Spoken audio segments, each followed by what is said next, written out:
വളരെ സിമ്പിളായിട്ടുള്ള ബ്യൂട്ടിഫുള്ളായ ഒരു ഹെയർ ബാൻഡാണ്. നമുക്കിത് എങ്ങനെ ചെയ്യണമെന്ന് നോക്കിയാലോ? ഒന്നും വേണ്ട. നമുക്കൊരു പ്ലെയിൻ ആയിട്ടുള്ള ഹെയർ ബാൻഡ് പിന്നെ ഞാൻ ഹോഴ്സ് ഹെയർ ലേസ് എടുത്തിട്ടുണ്ട്. ഹോഴ്സ് ഹെയർ ലേസ് ഞാൻ 35 സെൻറ്റിമീറ്ററിൻ്റെയാണ് എടുത്തിട്ടുള്ളത്. നമുക്ക് എത്ര ലെങ്ത് ഉണ്ട് അതിനനുസരിച്ച് നമുക്ക് എന്ന് വെച്ച് കഴിഞ്ഞാൽ അതിൻ്റെ മടക്ക് നമുക്കിങ്ങനെ കൂട്ടിയെടുക്കാൻ പറ്റും. അതിന് വേണ്ടിയിട്ടാണ് ഞാൻ ചെയ്ത ഫോൾഡിങ് ജസ്റ്റ് ആദ്യം ഒന്ന് ഫോൾഡ് ചെയ്ത് വീണ്ടും അതിൻ്റെ വീണ്ടും നെക്സ്റ്റ് 3 മടക്കായിട്ടാണ് എടുത്തിരിക്കുന്നത്. കണ്ടോ? മൂന്നും കട്ട് ചെയ്ത് സെപ്പറേറ്റ് അല്ല, ഒറ്റ ഇതിലാണ് ചെയ്തിരിക്കുന്നത്. ആദ്യം ഒന്ന് മടക്കി വീണ്ടും അതിൻ്റെ ബാക്കിൽ കൂടെ വീണ്ടും മടക്കി അങ്ങനെ മൂന്ന് ലെയറായിട്ടാണ് എടുത്തിരിക്കുന്നത്. ഇനി ഇതിനെ സ്റ്റിച്ച് ചെയ്തെടുക്കുക. നമ്മൾ ഹാൻഡ് കൊണ്ട് നമുക്കിങ്ങനെ പിടിച്ച് ചെയ്യാൻ പാടാണ്. അതുകൊണ്ട് എന്താ പറയുക, ഞാൻ ഒന്ന് നമ്മളെ നീഡിൽ വെച്ചിട്ട് കോർത്ത് ചെയ്തു. വളരെ സിമ്പിളാണ്. പിന്നെ പ്ലെയിൻ ഞാൻ എടുത്തിരിക്കുന്നത് മെറ്റാലിക് ഹെയർ ബാൻഡ് കവർ ചെയ്തിട്ടുള്ള സാറ്റിൻ റിബൺ കവർ ചെയ്തിട്ടുള്ള ഫ്രെയിമാണ് എടുത്തിരിക്കുന്നത്. നിങ്ങളുടെ കയ്യിലില്ല എങ്കിൽ നമ്മുടെ ബ്ലാക്ക് സാറ്റിൻ റിബൺ കൊണ്ട് കവർ ചെയ്തിട്ട് ചെയ്യാം. കവർ ചെയ്ത് കഴിഞ്ഞാൽ അത് മതി, അതിൻ്റെ ആവശ്യമേ ഉള്ളൂ. ഇല്ല എങ്കിൽ നമുക്കിതുപോലെ ബ്ലാക്ക് കവർ ചെയ്തുണ്ടെങ്കിൽ ഏത് കളറാണ് നിങ്ങൾ യൂസ് ചെയ്യുന്നത് അത് കവർ ചെയ്തിട്ടുള്ളതാണെങ്കിൽ അത് മതി. ഇതുപോലെ ജസ്റ്റ് ഒന്ന് ടൈ ചെയ്ത് സാധാരണ നമ്മൾ ഹെയർ ബോ ചെയ്യൂലേ, ഹെയർ ബോ എങ്ങനെ ചെയ്യും അതുപോലെ ഒന്ന് ചെയ്തെടുക്കുക. ഇത് നമ്മൾ പിടിച്ച ഇങ്ങനെ കയ്യിലിങ്ങനെ ചേർത്ത് വെച്ച് കഴിഞ്ഞാൽ അങ്ങനെ നിൽക്കില്ല, പെട്ടെന്ന് ഇങ്ങനെ വിടർന്നു വരും. നല്ല ഒരു നെറ്റ് പോലെ തിക്കായിട്ടുള്ള നെറ്റ് പോലെയാണ് ഇരിക്കുന്നത് കേട്ടോ ഈ ഹോഴ്സ് ഹെയർ ലൈസ്. അപ്പോൾ അതുകൊണ്ട് നമ്മുടെ കയ്യിൽ നിൽക്കാൻ ഇച്ചിരി ബുദ്ധിമുട്ടാണ്. അപ്പോൾ ഇങ്ങനെ കോർത്തെടുക്കുമ്പോൾ കുറച്ച് ഫോൾഡ് ചെയ്ത് ടൈ ചെയ്യാനൊക്കെ എളുപ്പമാണ്. അതാണ് ഇതുപോലെ നിൽക്കൊണ്ട് ഇതിനെയൊക്കെ അറേഞ്ച് ചെയ്ത് ബാലൻസുള്ള ലെങ്തുള്ള ത്രെഡൊക്കെ ഒന്ന് കട്ട് ചെയ്ത് മാറ്റുക. അപ്പോൾ നമ്മുടെ ഹെയർ ബോ ബാക്ക് സൈഡിൽ നമ്മൾ ആ കട്ട് ചെയ്തത് കറക്റ്റായിട്ട് കട്ട് ചെയ്യണം. പുറത്തേക്ക് നിൽക്കുന്നതെല്ലാം കട്ട് ചെയ്ത് അങ്ങ് മാറ്റുക. ഇനി ഒരു സാറ്റിൻ റിബൺ എടുത്ത് ബ്ലാക്ക് തന്നെ ഞാൻ എടുത്തു. അതിനുശേഷം അതിന് ജസ്റ്റ് ഒന്ന് ഇത് കവർ ചെയ്യാൻ വേണ്ടിയിട്ടാണോ ഞാനിത് സെപ്പറേറ്റ് അല്ല ഒട്ടിക്കുന്നത്, ഒരുമിച്ച് വെച്ച് നമ്മുടെ ഫ്രെയിമിൽ കൂടെ ചേർത്താണ് ഒട്ടിക്കുന്നത്. അതുകൊണ്ട് കുറച്ച് ലെങ്ത് കൂടുതൽ എടുക്കണം. നോർമലി ഒരു ചെറിയൊരു പീസ് മതി, ഇത് കുറച്ച് ലെങ്ത് ഞാൻ കൂടുതൽ എടുത്തിട്ടുണ്ട്. സാറ്റിൻ റിബൻ്റെ ലെങ്ത് കുറച്ച് കൂടുതൽ എടുത്തിട്ടുണ്ട്. അതിൻ്റെ കാര്യമെന്ന് പറയുന്നത് നമ്മുടെ ഈ ബോ അറ്റാച്ച് ചെയ്യുന്നത് ഫ്രെയിമിൽ ഒരുമിച്ചാണ്, അല്ലാതെ നമ്മൾ ഒട്ടിച്ചിട്ട് ജസ്റ്റ് കവർ ചെയ്യല്ലേ ചെയ്യുന്നത്, അങ്ങനെയല്ല. അതാ ഇതുപോലെ എല്ലാം നല്ല ഒരുക്കി നല്ല നീറ്റാക്കി എടുക്കുക. കണ്ടല്ലോ, അത്യാവശ്യം ഇച്ചിരി ഒരു നീളമുണ്ട്. എന്നിട്ട് നമ്മുടെ ഫ്രെയിം എടുക്കുക, ഫ്രെയിമിലേക്ക് ഗ്ലൂ അപ്ലൈ ചെയ്യുക. കൈ അങ്ങനെ ബാക്കിൽ കൈ പ്രസ് ചെയ്ത് കൊടുക്കൽ, കാരണം നല്ല മെൽറ്റായി നിൽക്കുന്ന ഗ്ലൂ ആണ് കേട്ടോ. അതിനുശേഷം വീണ്ടും പുറകിലേക്ക് ഗ്ലൂ അപ്ലൈ ചെയ്യുക. കണ്ടോ, ഇത് രണ്ടും ഒരുമിച്ച് അറ്റാച്ച് ചെയ്യണം. അല്ലെങ്കിൽ നമ്മൾ ബോയുടെ സെൻറ്റർ മാത്രം കവർ ചെയ്യും. പിന്നെ ഇതങ്ങനെയല്ല, ഒരുമിച്ച് അറ്റാച്ച് ചെയ്തെടുക്കാം. അത് വളരെ എളുപ്പമാണ്, നല്ല ഫിക്സ് ആയിരിക്കുകയും ചെയ്യും. അതുകൊണ്ടാണ്. കണ്ടല്ലോ, വളരെ പിന്നെ ഇത് ഹൗസ് ഹെയർ ലേസ് ഞാൻ കണ്ടിട്ടുള്ളത് പിങ്ക് കണ്ടിട്ടുണ്ട്, മെറൂൺ കണ്ടിട്ടുണ്ട്, ബ്ലാക്ക് കണ്ടിട്ടുണ്ട്, വൈറ്റ് ഉണ്ട്.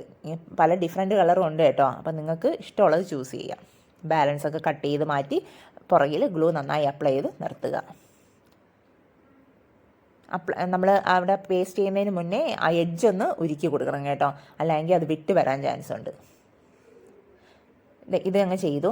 ഇനി നിങ്ങൾക്ക് ഇനിയും കംഫർട്ടായില്ല, ഇനി എന്തെങ്കിലും ഇളകുമെന്ന് എന്തെങ്കിലും തോന്നിക്കഴിഞ്ഞ് കഴിഞ്ഞാൽ, അല്ലെങ്കിൽ അത് ഇനി അവിടെ ഒരു ഫിനിഷിങ് കൊടുക്കണമെന്ന് തോന്നിക്കഴിഞ്ഞ് കഴിഞ്ഞാൽ നമ്മുടെ ഫെൽറ്റ് ഷീറ്റിൽ ഒരു ചെറിയൊരു പീസ് കട്ട് ചെയ്ത് ബാക്കിൽ അങ്ങ് ഒട്ടിച്ച് കൊടുത്താൽ മതി. ഞാൻ അവസാനം ചെയ്ത് കേട്ടോ, അത് കാണാൻ പറ്റില്ല അതുകൊണ്ട്. അല്ല എങ്കിൽ നമ്മുടെ ലൈറ്റർ വെച്ചിട്ട് ഇതുപോലെ ഒന്ന് ഉരുക്കിയാൽ മതി, അതവിടെ നല്ല പേസ്റ്റ് ആയിരുന്നോളും.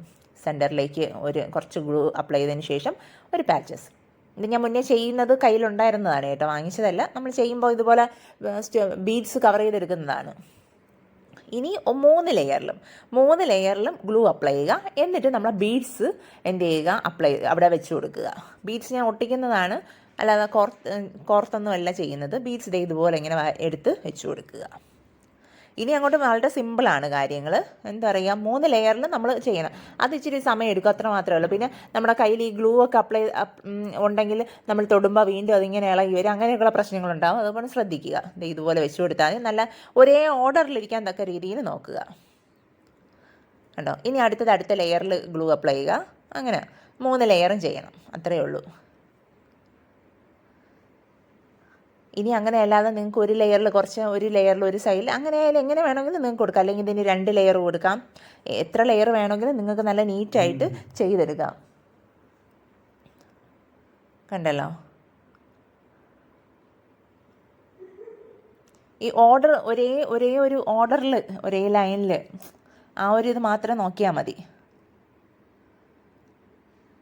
പിന്നെ ഇല്ല ഇത് ഇങ്ങനെ ഇതേ ഒരു ലൈൻ പോലെ കൊടുക്കണമെന്നില്ല. ഇടയ്ക്ക് കുറച്ച് കുറച്ച് ഗ്യാപ്പ് വിട്ട് കൊടുക്കാം.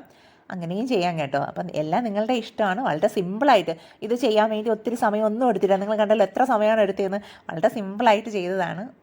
പക്ഷേ ചെയ്ത് കഴിയുമ്പോൾ ഇത് ഞാൻ പറയുന്നത് എപ്പോഴും ഹെയർ ബാൻഡ്സൊക്കെ ആയാലും ഇങ്ങനെ കാണുന്നതിനെക്കാളും ഹെയറിൽ വെക്കുമ്പോഴാണ് അതിൻ്റെ ഒറിജിനൽ ഭംഗി. നമുക്ക് കാണുമ്പോൾ നല്ല ഭംഗിയുണ്ടെങ്കിലും ഹെയറിൽ വെക്കുമ്പോൾ അതിലും നല്ല ഭംഗിയായിരിക്കും. ഇത് പ്രത്യേകിച്ച് ആ ബ്ലാക്കും സ്റ്റോൺസൊക്കെ വരുമ്പോൾ ഹെയറിൽ വയ്ക്കുമ്പോൾ പ്രത്യേക ഭംഗിയാണ്. വളരെ സിമ്പിളായിട്ട് ഒരു സ്റ്റൈലിഷ് ആയിട്ട് നിൽക്കും. ഞാനിതിൻ്റെ ഒരു സൈഡിൽ ക്ലിപ്പ് സ്റ്റോൺ കൊടുത്തിട്ടുണ്ട് കേട്ടോ. ആദ്യത്തെ ലെയറിൽ ഇടയ്ക്ക് 1-2 ക്ലിപ്പ് സ്റ്റോൺ കൂടെ കൊടുത്തിട്ടുണ്ട്. അത്ര മാത്രമേ ചെയ്തിട്ടുള്ളൂ.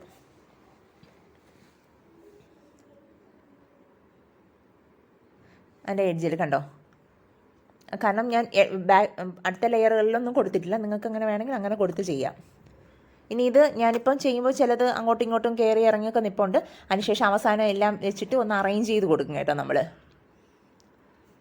കണ്ടല്ലോ, ശരിക്കും പറഞ്ഞാൽ ആ ഒരു സൈഡ് വെച്ചപ്പോൾ തന്നെ അതിൻ്റെ ഒരു പ്രത്യേക ഭംഗി എടുത്തേ. ബ്ലാക്കും വൈറ്റും ആയതുകൊണ്ടാണ് ഒരു പ്രത്യേക ഭംഗി എടുത്തിരിക്കുന്നത്. സെൻറ്ററിൽ വേറെ സ്റ്റോൺസ് വേറെ എന്ത് അറ്റാച്ച്മെൻ്റ് ആയാലും അത് നിങ്ങൾക്ക് കൊടുക്കാം. അതൊക്കെ ഒരു പ്രത്യേക ഭംഗിയായിരിക്കും. ഞാൻ ശരിക്കും ഇത് വളരെ സിമ്പിളായിട്ട് ചെയ്തെടുത്തതാണ്. പക്ഷേ ചെയ്ത് കഴിഞ്ഞപ്പോൾ ഒത്തിരി അങ്ങനെ ആഡംബരമായിട്ടൊന്നും അല്ല ചെയ്ത് കഴിഞ്ഞപ്പോൾ വളരെ ഭംഗിയായിരുന്നു. കാരണം ഇതിൽ ഒത്തിരി അക്സസറീസ് ഒന്നും ഉപയോഗിച്ചിട്ടില്ല. Just beads, horse wear lace, പിന്നെ നമ്മുടെ ഫ്രെയിമാണ്.